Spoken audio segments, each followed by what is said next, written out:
Assalamualaikum warahmatullahi wabarakatuh.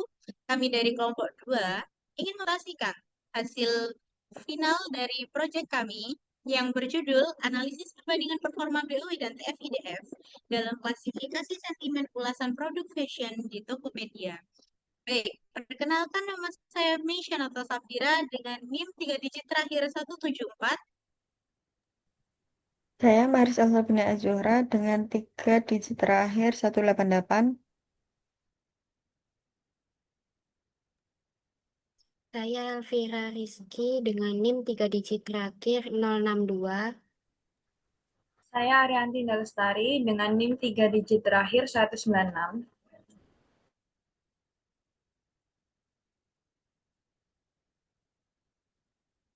Baik, yang pertama yaitu latar belakang dari proyek kami. Industri e-commerce fashion berkembang sangat pesat, sehingga pengguna harus memilih dari ribuan produk yang tersedia. Untuk mempermudah proses tersebut, platform menggunakan recommender system yang membutuhkan analisis data teks seperti deskripsi produk dan ulasan. Karena sebagian besar informasi produk itu berbentuk teks seperti judul, deskripsi, dan atribut lainnya, maka diperlukan metode pengolahan teks untuk mengubahnya menjadi data yang bisa dianalisis.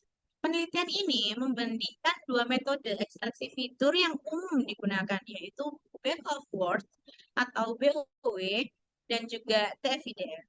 Next.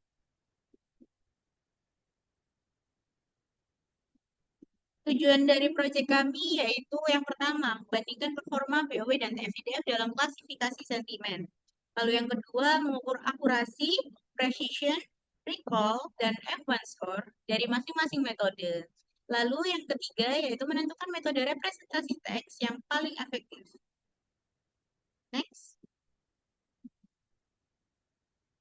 Adapun manfaat dari proyek kami yaitu yang pertama memberikan gambaran metode terbaik untuk analisis sentimen produk fashion.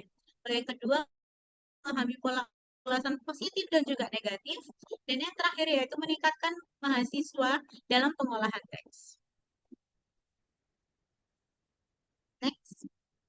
Baik, yang selanjutnya yaitu diagram alur dari proyek kami. Yang pertama yaitu men-scraping web dengan menggunakan webscraper.io, lalu mengubah format HTML rating dari scraping menjadi jumlah rating, lalu pre-processing data, dan dilanjut dengan feature engineering menggunakan metode BOW dan TF-IDF untuk mengubah data teks menjadi numerik, lalu melakukan split data, dan selanjutnya yaitu melakukan klasifikasi menggunakan naive Bayes untuk metode BOW dan juga TF-IDF, dan yang terakhir yaitu evaluasi hasil.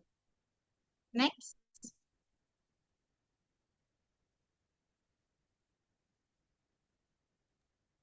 Baik, selanjutnya di sini proses pemrosesan teks.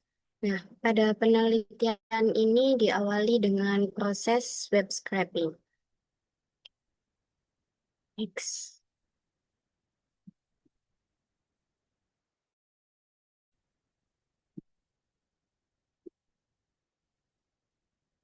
Proses web scraping menggunakan ekstensi web scraper untuk mengambil komentar dan rating ulasan toko fashion show Indonesia di Tokopedia. Data hasil scraping diekspor dalam bentuk CSV yang berisi komentar dan potongan HTML icon bintang. Menggunakan Beautiful Shop sehingga diperoleh rating numerik 1-5. Next.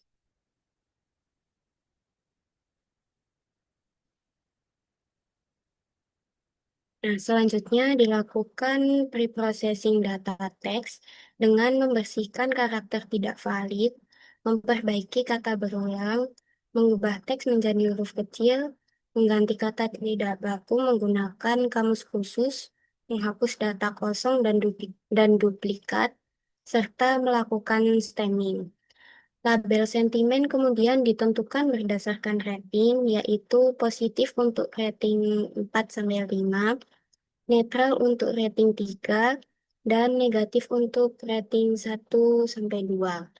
Next.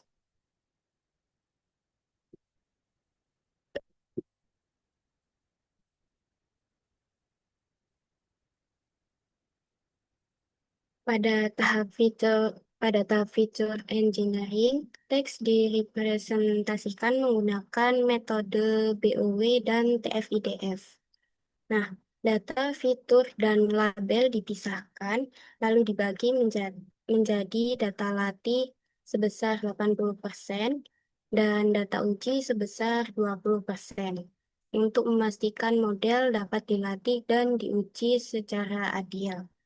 Next.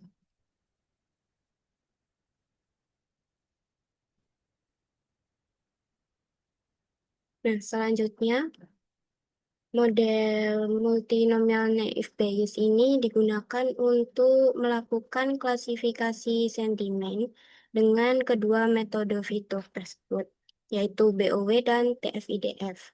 Nah, kinerja model dievaluasi menggunakan akurasi, precision, recall, F1 score, serta confusion matrix. Next. Baik, yang selanjutnya yaitu ada hasil analisis dari proyek kami. Next.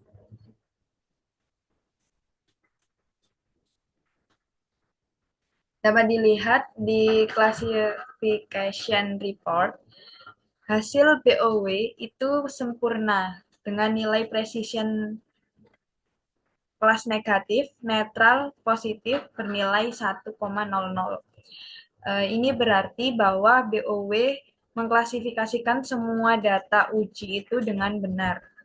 Lalu ada hasil classification report dari model TF-IDF dengan kelas negatif bernilai 1,00,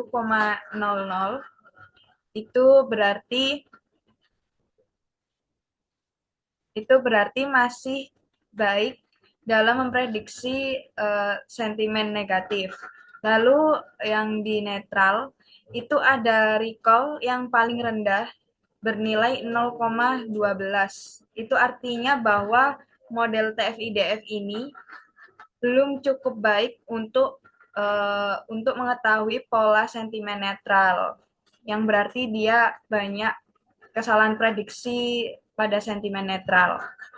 Dapat dilihat di confusion matrix BOW bahwa semua data diprediksi dengan benar. Lalu pada confusion matrix TF-IDF, pada kelas negatif ada satu data yang salah prediksi sebagai kelas positif. Lalu kelas netral hanya satu data yang benar diprediksi sebagai kelas netral. 7 data lainnya itu salah diprediksi menjadi kelas positif. Lalu kelas positif semuanya benar diprediksi sebagai kelas positif. Next.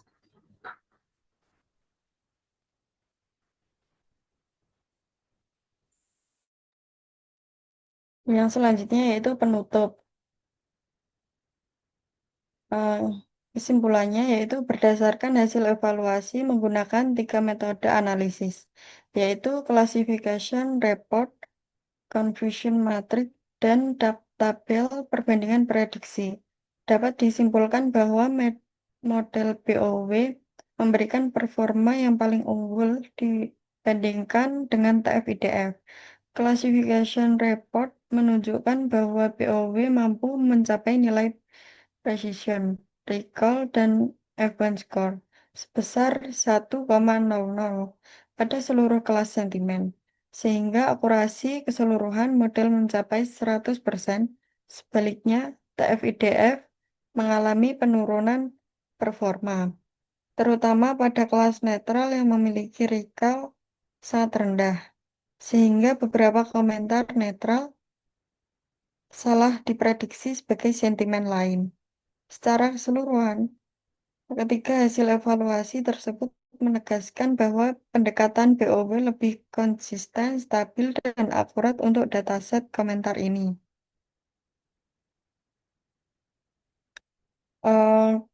Kendala yaitu yang pertama, mengambil data rating pada proses scraping. Solusinya mengambil data rating menggunakan tipe HTML, lalu mengubah format HTML menjadi jumlah rating.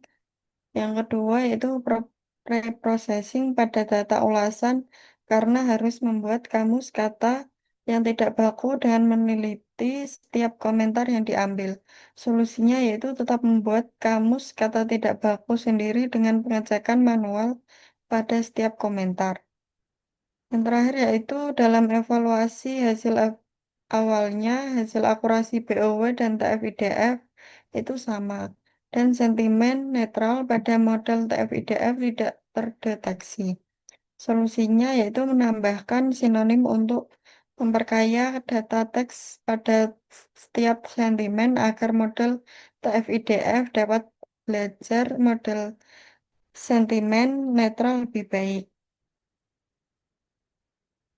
Rencana analisis lanjut yaitu hasil classification report menunjukkan bahwa nilai recall dan F1 score sentimen netral pada metode TF-IDF sangat rendah karena jumlah data sentimen netral yang sedikit, sehingga model belum cukup mempelajari pola sentimen tersebut secara optimal. Oleh karena itu, rencana lanjutan pada analisis ini berupa penambahan jumlah data ulasan khususnya pada kelas sentimen netral agar TF-IDF dapat membangun representase fitur yang lebih baik dan meningkatkan performa klasifikasi secara keseluruhan. Lampiran. Nah, ini ada link Colab dan YouTube kami.